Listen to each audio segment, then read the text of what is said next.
guys, Ms. Ram here again. So let's talk about own formulation naman. So what makes it different kapag sa amin ka nagpa-formulate ng mga products mo and ano yung mga products na pino-formulate natin. So actually any type of skincare products. So let's start off with soap.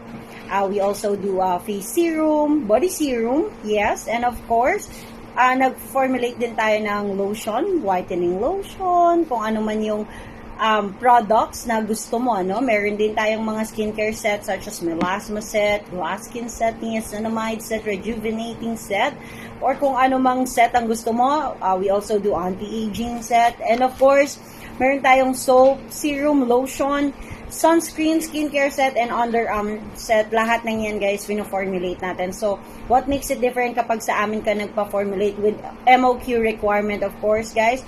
We also do marketing. We also do brand planning. We will also help you in your product launching. So, hindi lamang po yung produkto or hindi ka lang namin tutulungan sa pag-manufacture ng produkto mo, bagkus tutulungan ka rin namin when it comes with setting up the business as overall. Of course, when it comes with legalities and all, tutulungan at tuturuan ka din namin paano nga ba natin ma-set up yung brand na ilo-launch mo. So, that makes us different from other manufacturers. So, if you were about to start up your brand again and again, one thing or one question you should answer is, what is the skincare problem na gusto mong isolve?